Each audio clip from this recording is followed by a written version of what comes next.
யோபு 10ஆம் அதிகாரம் 9ஆம் வசனம். களிமண் போல என்னை உருவாக்கினீர் என்பதையும் என்னை திரும்ப தூளாக போக பண்ணுவீர் என்பதையும் நினைத்தருளும். இதுல களிமண் போல என்னை உருவாக்கினீர் அப்படின்னு தேவனை பார்த்து யோபு சொல்லுகிறார்.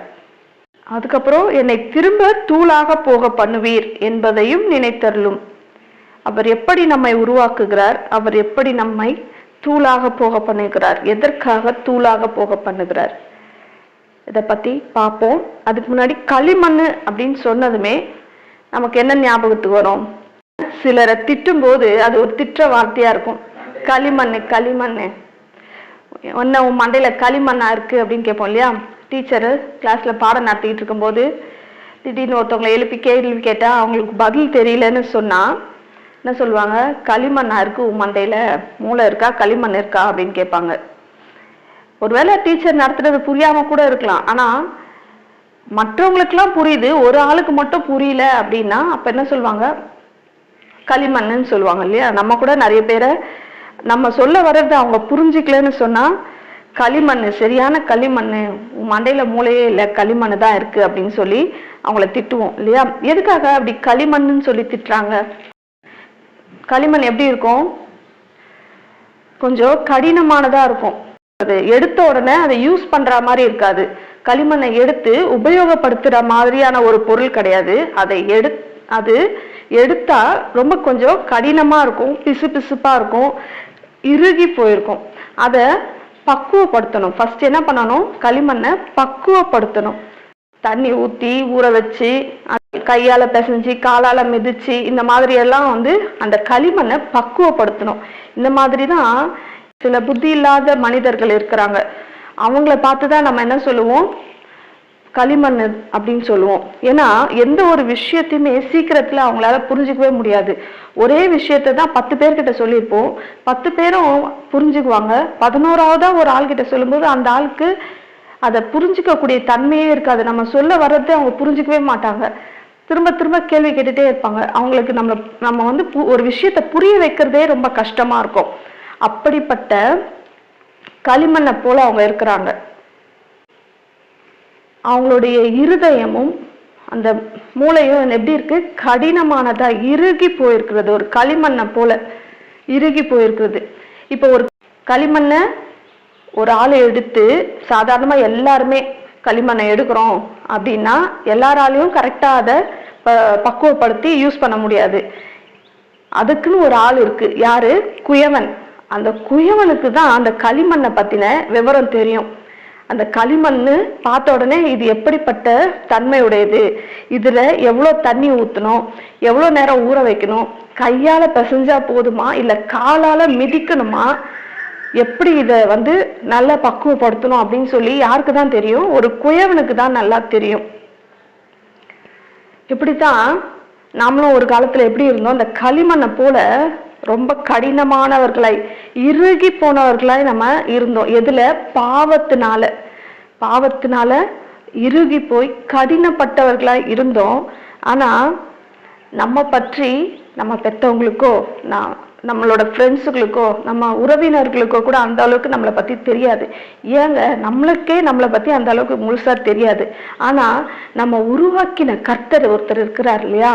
நம்மை உருவாக்கின கர்த்தர், அவருக்கு தான் நம்ம பத்தி முழுசா தெரியும்.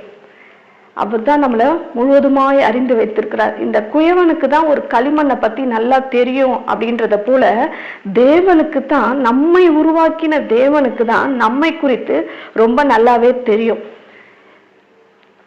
குயவன் களிமண்ணை பக்குவப்படுத்துவது போல தேவன் தம்முடைய வசனத்தினாலே நம்மை பக்குவப்படுத்துகிறார். எப்படி?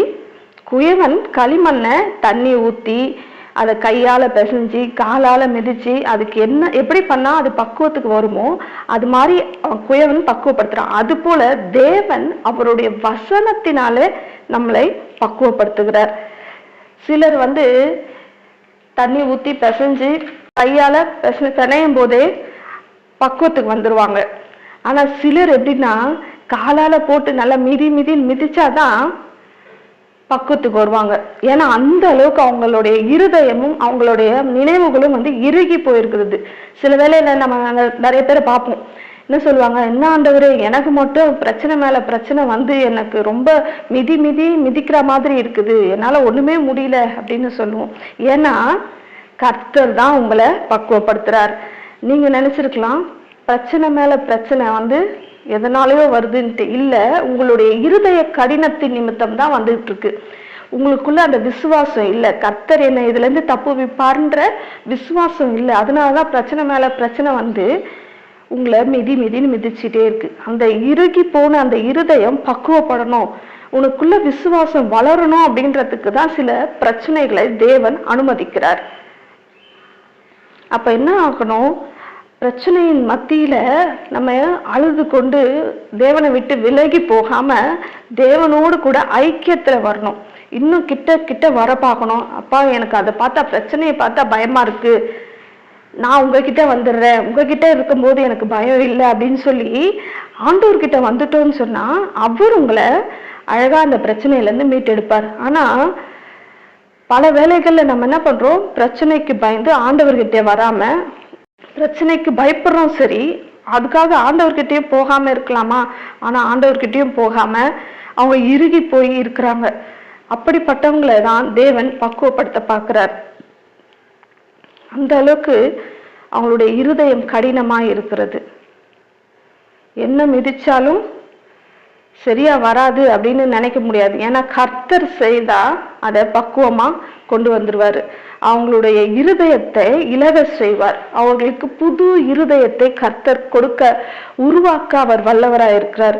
இன்னைக்கு உங்களுடைய இருதயம் கடினப்பட்டிருந்தா தேவனை நோக்கி பாருங்க, அவர் அதை இலக செய்வார். புது இருதயத்தை, அவரை விசுவாசிக்கிற புது இருதயத்தை உங்களுக்கு கொடுப்பார். அவருடைய சித்தத்தை, அவருடைய விருப்பத்தை உங்கள் இருதயத்துல வைப்பார்.